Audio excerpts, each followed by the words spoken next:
Hello everyone. ICR technician recruitment के regarding website पे आपके दो अपडेट आए अभी, ठीक है। तो एक जो अपडेट था पिछली वीडियो में मैंने डिस्कस किया था, उसमें ये लिखा हुआ था कि जिनका डीबी आपके पास 27 और 28 तारीख को शेड्यूल हुआ है दिल्ली में, वो अपना डीबी पहले करा सकते हैं। पहले कौन सी डेट है आपके पास? 19 तारीख हो गया, 20 तारीख हो गया और 21 तारीख में, उसमें इतना सब कुछ लिखा हुआ था, ठीक है।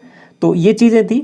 अब देखिए एक और अपडेट आपके पास आया है, वो इम्पोर्टेंट है, काफ़ी समझने का है। इसमें देखिए क्या क्या चीज़ें हैं इसमें। तो देखिए अब तक जितना भी डीबी प्रोसेस हुई है आपके पास फेज़ 1 के लिए, तो बहुत सारी लिस्ट आई है, लगभग 8 लिस्ट आई है, जिसमें अलग अलग स्टेट का डाटा है आपके पास। अब वो कौन कौन सी डेट पे आई है, यहाँ पे आप सभी वो डेट्स देख सकते हो, ठीक है। अब इसमें जो कुछ कैंडिडेट एब्सेंट रहे किसी भी वजह से, तो यही सब कुछ लिखा हुआ है यहाँ पे कि किसी भी रीजन से जो भी कैंडिडेट एब्सेंट रहे उनके लिए एक और मौका है, वो अपना डीबी करा सकते हैं। तो उसके बारे में अपडेट है। तो देखिए पहले मैं आपको पढ़ के बताता हूँ क्या लिखा हुआ है बेसिकली यहाँ पे। ये आपके पास डीबी की आपके पास जो नोटिफिकेशन आया था उसकी अलग अलग डेट हैं, और आगे लिखा हुआ है कि numerous representation have been received from the candidate who could not attend the DB process at the scheduled date and time at different location due to any reason. Accordingly, it is hereby decided to provide last and final opportunity to the candidate who could not be present on the scheduled time and date to attend the DB process at the below mentioned. तो आगे क्या लिखा हुआ है कि जो candidate थे ना आपके पास, ये जो अवेलेबल नहीं हो पाए थे, यहाँ पे लिखा हुआ लास्ट में देखिए, ये डिसाइड किया है कि लास्ट और फाइनल अपॉर्चुनिटी है, जो प्रेजेंट नहीं हो पाए थे कैंडिडेट आपके पास डीबी प्रोसेस में, तो वो प्रेजेंट हो सकते हैं। यहाँ पे आपके पास मेंशन डेट है और आपके पास टाइमिंग लिखा हुआ है। अब देखिए इसमें चीज़ें हैं क्या, किस तरीके से चल रही हैं जो डीबी की प्रोसेस हुई। अब ये ऐसा इसलिए निकाला है इन्होंने, देखो 27-28 में जो पहले वाला नोटिफिकेशन निकाला था उनको पहले कराने का रीज़न तो ये है कि 27-28 तारीख को इन्होंने एक फाइनल डेट बना दिया है कि इस डेट में जो कैंडिडेट पेंडिंग बचे हुए हैं उनका कंप्लीट कराना है। तो उनके लिए पहले रिलैक्सेशन, अभी चूंकि 27 और 28 में भी कुछ डीबी की प्रोसेस थी आपके पास, कुछ कैंडिडेट का था, तो उनको पहले रिलैक्सेशन दे दिया कि वो पहले आके करा लो। तो पहले आके करा लो, तो 27-28 तारीख उनके पास एक टाइमिंग जोन बच गया। तो उसमें उन्होंने क्या डिसाइड किया है कि जो भी कैंडिडेट अब तक बच गए हैं किसी भी रीजन से, कोई एग्ज़ाम था या फिर कोई और रीज़न रहा था उसकी वजह से, अब जो डीबी हुआ था अलग अलग आपके पास स्टेट में, अलग अलग जगह, वेदर आपका कोलकाता हो गया, रांची हो गया, भोपाल हो गया, ठीक है, बेंगलोर हो गया, तो वहाँ पे किसी वजह से नहीं पहुँच पाए थे कैंडिडेट, तो उनके लिए एक मौका दिया है कि वो फाइनली दिल्ली में आपका 27 तारीख और 28 तारीख 2 दिन दिए हैं, इनके बीच में जाके अपना डीबी करा सकते हो, ठीक है।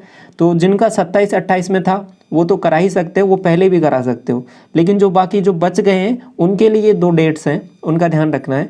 तो जो कैंडिडेट किसी भी रीजन से और कराना चाह रहे हैं डीबी अपना, और पहले कोई भी रीजन रहा हो आपका, तो उनके लिए एक मौका है, तो यहाँ पे आपके प्रेजेंट हो सकते हो आप, ठीक है। अब वो टाइमिंग आप सुबह मॉर्निंग में प्रेजेंट हो सकते हो, टाइमिंग ऐसा बताया नहीं है इन्होंने, तो सुबह मॉर्निंग में ही आपको जाना पड़ेगा, ठीक है।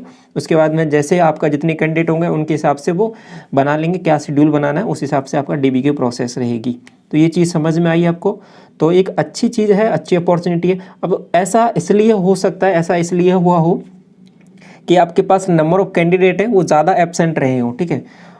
ये बिल्कुल ऐसा ही हो सकता है क्योंकि इतने सारे जो कैंडिडेट आपके अब तक जो लिस्ट आई है लगभग उसमें लगभग 1300 है, ठीक है, 1300 से थोड़ा सी कम है।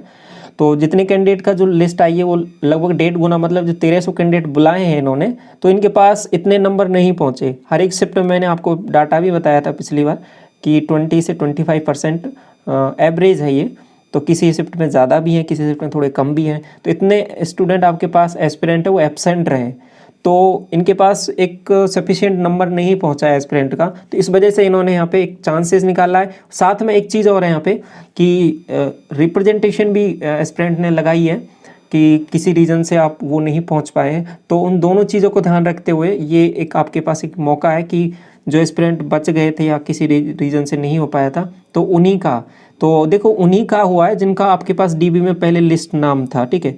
तो अलग अलग जो लिस्ट आई है मैंने आपके पास चैनल पे भी शेयर कर रखी है, वहाँ से आप देख सकते हो, लिस्ट में अपना नाम देख सकते हो, रोल नंबर चेक कर सकते हो, या फिर वेबसाइट पे जाके सभी लिस्ट डाउनलोड करो। जिस भी स्टेट से आप बिलोंग करते हो उस पर्टिकुलर स्टेट की लिस्ट डाउनलोड करो, उसमें अपना रोल नंबर चेक करो, उसमें आपका नंबर था और आप डीबी के लिए नहीं पहुँचे, तो आप यहाँ पे इन पर्टिकुलर डेट्स पे आ सकते हो।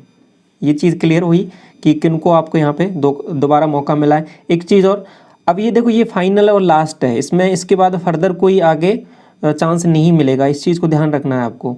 ये चीज़ यहाँ पे क्लियरली इन्होंने लिख दी है। तो कोई एक बार मौका पहले मिला था, अगर दूसरा मौका एक और दे दिया इन्होंने, अब इसके बाद में कोई मौका नहीं है, तो इसमें आपको अपीयर होना ही पड़ेगा, तो ये लास्ट चांस है। तो यहाँ पे ये चीज़ें लिखी हुई हैं आपको।